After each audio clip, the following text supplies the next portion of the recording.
So hi hello आणि नमस्कार. मी अंकिता परत एकदा तुमचं स्वागत करते माझ्या एका मोठ्या नवीन ब्लॉगमध्ये. सो आजचा दिवस फक्त एक सोहळा नव्हता, ती एक पारंपरिक पद्धतीने चालत आलेली लोकांच्या श्रद्धेची, सगळ्या भक्तांची आज तो स्पेशल दिवस होता. तो म्हणजे होता आमची आज जिथे राहतो तिथली एक यात्रा. आता ही यात्रा 350 वर्षापासून कंटिन्यू चालत आलेली आहे. सो आजसुद्धा तो सोहळा पार पडणार होता. आता मी तुम्हाला जसं की म्हटलं होतं की 12 दिवसा पहिले आमच्या घरापासनं पुण्यापासनं शिखर शिंगणापूरपर्यंत पायी चालत जातात आणि ती कावड परत शिखर शिंगणापूरवरून पुण्यात वापस येते. सो आज त्याचाच सोहळा होता आणि आज तीच कावड भेटाभेट होणार होती. सो इतके लोक जमलेले होते. शेवटपर्यंत बघा, म्हणजे तुम्हाला आमचा सोहळा नक्कीच आवडणार. आवडल्यास तर नक्कीच कमेंट आणि सबस्क्राईब करायला विसरू नका.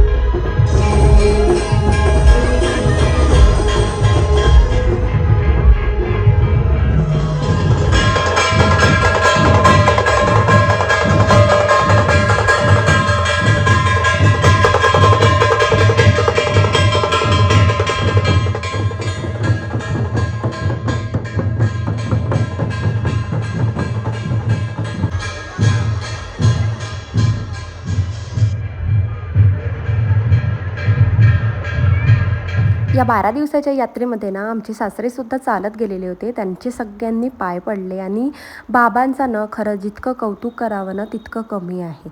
सो आजचा दिवस म्हणजे फक्त एक सोहळा नव्हता, तर गावाच्या श्रद्धेचा, परंपरेचा आणि एकतेचा जिवंत अनुभव होता.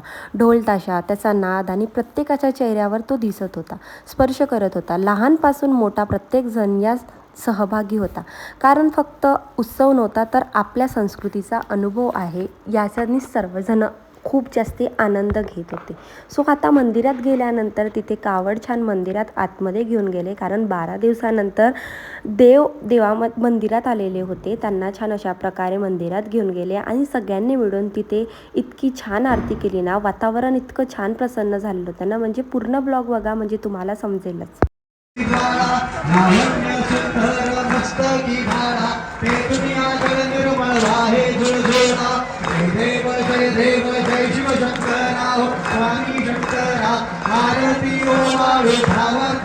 सो इतकी सगळी गर्दी बघून, इतकी सगळी श्रद्धा बघून तुम्हाला नक्कीच काहीतरी वाटत असेल की या यात्रेमध्ये काहीतरी स्पेशल आहे.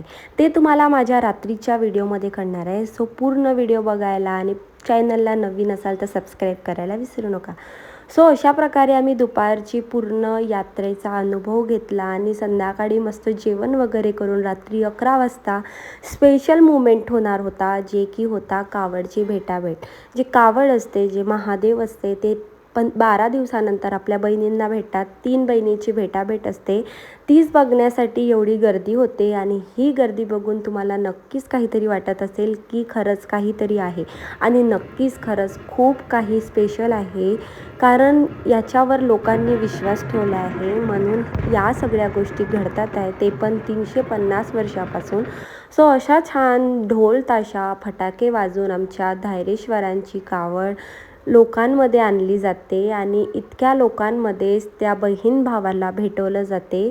म्हणजे बहीण भाऊ म्हटलं म्हणजे महादेव, ज्यांच्या महादेवाच्या 3 बहिणी होत्या, ज्या 12 दिवस लांब होत्या, जे शिखर शिंगणापूरपर्यंत जाऊन आलेल्या भावाला भेटायला खूप जास्त एक्सायटेड राहते, त्याचीच काहीतरी अशा प्रकारे कावडची भेटाभेट होते. भरपूर लोकांनी मला कमेंट्स करून विचारलेले होते काल लाईव्हमध्ये, किंवा मला स्पेशल मेसेजसुद्धा केलेले होते की काय आहे. सो माझा ब्लॉग बघा म्हणजे तुम्हाला समजेलच की काय स्पेशल आहे. इतके लोक जमून 30 ते 40 हजार लोक होते कालच्या व्हिडिओमध्ये आणि खरंच माझ्या अंगावरनं इतके काटे येत होते, कारण माझं हे 3रं वर्ष आहे जे की लग्नानंतर झालेली कावड आहे, जे मी बघत आहे. आणि आज खूप जास्ती स्पेशल वाटत होतं, कारण सात्विक मागच्या वेळेस 1 वर्षाचा होता आणि आता सात्विक 2 वर्षाचा झाला आहे. त्यांनीसुद्धा हे मुमेंट लाईव्ह बघितलेले आहे इतके छान फटाके वगैरे फेटत होते आणि फायनली 12 दिवसानंतर कावडने भेटाभेट घेतली आणि सगळ्यांनी खूप जास्त आनंदी झालेले होते, कारण हा स्पेशल मुमेंट होता. खूप छान डेकोरेशन केलेलं होतं आणि डेकोरेशन जिकडे तिकडे खूप छान फटाके फुटत होते आणि धायरेश्वर म्हणजे धायरी गावातला हा सगळ्यात मोठा फेस्टिवल आहे महाशिवरात्रीनंतरचा, असं मला वाटते. तुम्हाला पण हा फेस्टिवल बघायला आवडला का? नक्कीच कमेंट बॉक्समध्ये सांगा.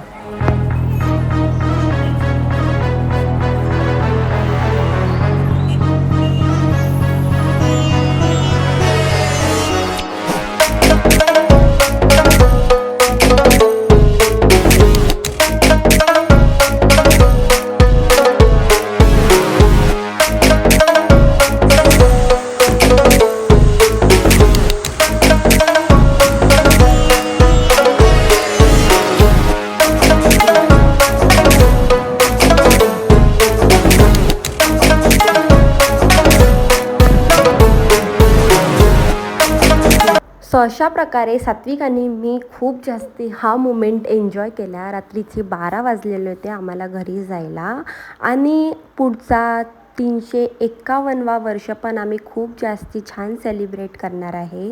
सो पुढच्या वर्षीसुद्धा बघायला विसरू नका, कारण आता ही पिढोनापिढी चालतच राहणार आहे प्रथा.